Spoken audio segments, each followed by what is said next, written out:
जय हिंद दोस्तों, मैं हूं प्रभात। पीसीएस शिक्षा के मंच पे आप तमाम अभ्यर्थियों का हार्दिक अभिनंदन है।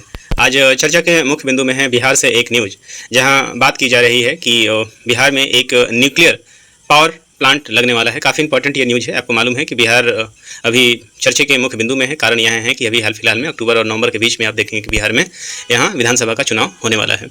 तो इससे संबंधित बहुत सारी घोषणाएं आपको देखने को मिलेंगी, चूँकि केंद्र में आप देखेंगे कि एनडीए की सरकार है और बिहार में जो इलेक्शन है और यहाँ पे रूलिंग पार्टी में भी है, तो इससे संबंधित काफ़ी घोषणाएं अभी देखने को मिल रही हैं। तो हमारे एग्जामिनेशन पॉइंट ऑफ व्यू से काफ़ी इंपॉर्टेंट ये न्यूज़ है। तो आइए चलते हैं सेशन में, देखते हैं क्या है इस न्यूज़ के बारे में पूरी की पूरी कहानी।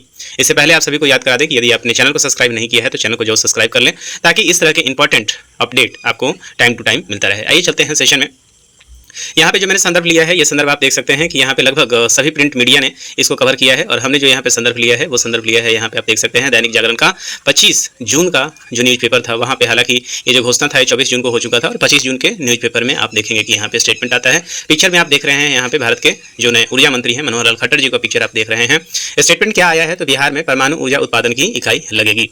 अब इस बात को आप यहाँ से कोरिलेट कर सकते हैं कि बिहार में अभी जो इलेक्शन जो होने वाला है, उसमें विपक्षी दलों ने बड़े स्तर पे दिखाया है कि बिहार में किसी तरीके का क्या है, अभी उद्योग धंधा नहीं है, जिसके कारण रोजगार की वहाँ पे कमी होती है और बिहार के लोग जो हैं वो बाहर क्या करते हैं, मजदूरी के लिए ज़्यादातर जाते हैं। तो शायद इस चीज़ का बैकअप प्लान के रूप में आप देखेंगे केंद्र की तरफ से लगातार ऐसी घोषणाएं की जा रही हैं। हालांकि अभ्यर्थी के तौर पर हमारा काम सिर्फ आप देखेंगे अपने करंट अफेयर से, मतलब यहाँ पे रख सकते हैं हम लोग। हमारे लिए जो इंपॉर्टेंट ये है कि बिहार में परमाणु ऊर्जा या मतलब एक जो एनर्जी प्लांट है वो लगने जा रहा है। कहाँ लगेगा, हालांकि इसकी घोषणा नहीं है, लेकिन अभी पूरा न्यूज़ में ये देखते हैं क्या कहा गया है। तो यहाँ कहा जा रहा है कि बिहार में परमाणु ऊर्जा उत्पादन इकाई लगेगी। ये स्टेटमेंट दिया है किसने, मनोहर लाल खट्टर जी ने। पूर्वी क्षेत्र के ऊर्जा मंत्रियों के सम्मेलन के बाद आपको पता है कि यहाँ पे पूर्वी, पश्चिमी, उत्तरी और दक्षिण जितने भी हमारे रीजनल हैं उसकी मीटिंग हुई है, ऊर्जा मंत्रियों की मीटिंग हुई थी। तो पूर्वी क्षेत्र के ऊर्जा मंत्रियों के सम्मेलन के बाद केंद्रीय ऊर्जा मंत्री मनोहर लाल खट्टर ने यह जानकारी दी है। उन्होंने कहा है कि देश में 6 स्मॉल मॉड्यूलर रिएक्टर, जिसे हम लोग क्या कहते हैं, SMR के नाम से जानते हैं, स्मॉल मॉड्यूलर रिएक्टर, इसको बाद में समझेंगे क्या होता है ये, इसकी स्थापना की जानी है। स्मॉल मॉड्यूलर रिएक्टर आधुनिक तौर पर तैयार छोटे रिएक्टर होते हैं, जिन्हें पारंपरिक रिएक्टरों की तुलना में कम समय और अधिक सुरक्षा के साथ लगाया जा सकता है। इसमें अब एक इकाई कहाँ लगेगी, बिहार में लगेगी। बिहार में कहाँ लगेगी, इसका भी खुलासा नहीं किया गया है। राज्य सरकार की ओर से यह मांग रखी गई थी कि 2000 मेगावाट क्षमता की बैटरी भंडारण प्रणाली के लिए वायबिलिटी गैप फंडिंग को स्वीकृति दी जाए। केंद्रीय ऊर्जा मंत्री ने कहा है कि केंद्र सरकार 1000 मेगावाट की बैटरी भंडारण प्रणाली को वायबिलिटी गैप फंडिंग उपलब्ध कराएगी, और बिहार ने भूटान से आवंटित 206 मेगावाट बिजली की सिर्फ आपूर्ति सुनिश्चित करने का अनुरोध किया है। इस पर सकारात्मक आश्वासन मिला है। NHPC, SJVN, THDC, निप्को जैसे केंद्रीय कंपनियों से जल विद्युत परियोजनाओं में पूर्व में जो 3926 मेगावाट की स्वीकृति दी गई थी, उसमें से बिहार को केवल 159 मेगावाट ही बिजली यहाँ पे मिल पा रही है, जो कि चिंता का विषय है। तीस्ता, दबांग, रैटल तथा किरू HEP परियोजनाओं के अतिरिक्त आवंटन की मांग रखी गई है। केंद्रीय ऊर्जा मंत्री ने बिहार में चल रहे स्मार्ट मीटर योजना की भी सराहना की है। पूर्वी क्षेत्र ही नहीं बल्कि पूरे देश में इस क्षेत्र में बिहार सबसे आगे है। तो आप देखेंगे कि ये तो पूरा का पूरा जो है वो न्यूज़ है, और यहाँ पे एक बात स्पष्ट हो रहा है, बिहार में एक SMR smaller modular reactor plant जो है वो लगने जा रहा है। अब आइए चलते हैं खबरों का विश्लेषण करते हैं।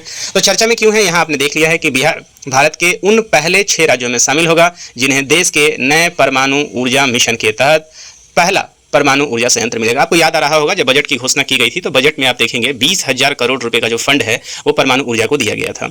उसी परमाणु ऊर्जा मिशन के तहत ये घोषणा की गई है। अब चूंकि वहां पे जगह का अभी तक आप देखेंगे कि घोषणा ही नहीं किया गया था कहाँ लगेंगे, तो यहाँ पे अब बिहार को शामिल किया गया है। और पहले फेज में आप देखेंगे ऐसे देश के सभी राज्यों में ये स्मॉलर मॉड्यूलर रिएक्टर प्लांट लगने वाला है। इसमें से पहले जो 6 हैं उसमें बिहार का नाम है, और इस फर्स्ट फेज में ही बिहार में ये लगेगा। तो आप देख रहे हैं परमाणु ऊर्जा संयंत्र के बारे में। देखिए यहाँ पे घोषणा अनुमोदन किया है। तो पटना के पूर्वी क्षेत्र के विद्युत मंत्रियों की 5वीं बैठक थी, जिसके दौरान केंद्रीय विद्युत मंत्री ने घोषणा की है कि बिहार में लघु modular reactor that is SMR तकनीक पर आधारित परमाणु विद्युत संयंत्र स्थापित करने के लिए केंद्र सरकार ने मंजूरी प्रदान कर दी है। इस बैठक में पूर्वी क्षेत्र में कौन कौन थे, बिहार थे, पश्चिम बंगाल, उड़ीसा, झारखंड और अंडमान निकोबार द्वीप समूह के प्रतिनिधियों ने भाग लिया था। जो पूर्वी क्षेत्र में परमाणु ऊर्जा को बढ़ावा देने की दिशा में एक महत्वपूर्ण कदम था। बिहार के लिए क्या महत्व है इसका, तो इस परियोजना के माध्यम से राज्य में स्थिर विद्युत आपूर्ति सुनिश्चित होने, औद्योगिक निवेश को आकर्षित करने, रोजगार सृजन और तकनीकी उन्नति को प्रोत्साहन मिलने की उम्मीद है। आपको पता है कि बिहार में जितना भी आप देखेंगे जो हमारा कुल मिला के जो बिहार का GDP है, उसमें आप देखेंगे लगभग 60% के योगदान, 60% के आसपास योगदान किसका है, सेवा क्षेत्र का है। और इस सेवा क्षेत्र में योगदान के कारण जो है, ऐसे तो पूरे देश की स्थिति है, लेकिन इस सेवा क्षेत्र के कारण आप देखेंगे बिहार में किसी तरह का विनिर्माण नहीं है, और ऐसे ही क्षेत्र में बिहार में उद्योग धंधे की काफ़ी कमी है। तो वैसे में ये जो ऊर्जा प्लांट है, ये न्यूक्लियर जो प्लांट है, हमारे लिए काफी इंपॉर्टेंट हो सकता है। विद्युत की कमी और सीमित आधारभूत संरचना से जुड़ी बिहार की पारंपरिक चुनौतियों को देखते हुए यह कदम उसके ऊर्जा परिदृश्य में एक परिवर्तनकारी बदलाव का प्रतीक है। मतलब यदि आप किसी भी क्षेत्र में खासकर फैक्ट्री लगाना चाहते हैं तो वहाँ पर निश्चित रूप से ऊर्जा का निर्बाध रूप से वहाँ पे आपूर्ति होना चाहिए। और ऐसे में इस तरह के जो न्यूक्लियर आप स्मॉलर मॉड्यूलर रिएक्टर प्लांट हैं, इससे आपको देखेंगे कि लगातार ही ऊर्जा की आपूर्ति निर्बाध तरीके से मिलती रहेगी। तो परमाणु ऊर्जा मिशन के बारे में थोड़ा जान लीजिए। तो महत्वाकांक्षी क्षमता विस्तार है, उद्देश्य क्या है इसका?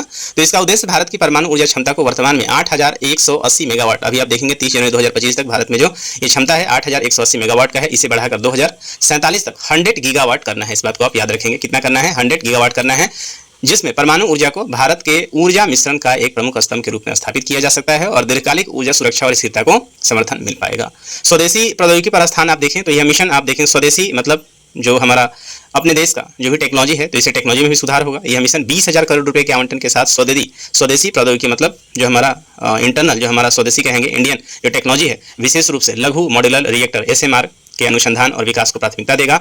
और इसका लक्ष्य क्या रहेगा? मोस्ट इंपॉर्टेंट ये लक्ष्य है, इस चीज को नोट कर लें आप कि इसका लक्ष्य वर्ष 2033 तक कम से कम 5 स्वदेशी रूप से डिजाइन किए गए SMR को विकसित और संचालित करने का है। तत्काल ये जो SMR लगने जा रहा है मुख्य रूप से आप देखेंगे इसके ऊपर रूस का आप देखेंगे सहयोग रह सकता है, इसके ऊपर संभव है कि फ्रांस का भी सहयोग रहे।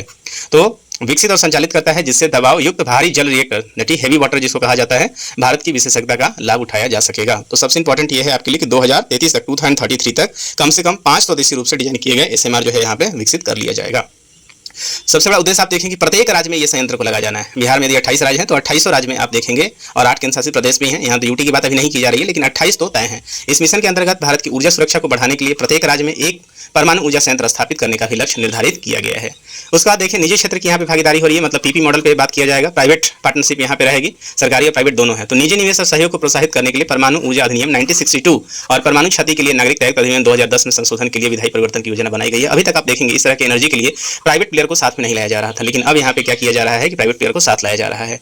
इससे परमाणु परियोजना की तीव्र स्थापना, नवाचार और आर्थिक विकास को सहायता मिलेगी, क्योंकि निजी संस्थाएं भूमि पूंजी और वित्त पोषण का योगदान देंगी, जबकि NPCIL that is nuclear power corporation of India limited reactor परिचालन का प्रबंधन करेगी। तो जो स्टार्ट होगा वो NPCIL इसका क्या करेगी? मैनेजमेंट देखेगी। SMR होता क्या है उसके बारे में जान लीजिए।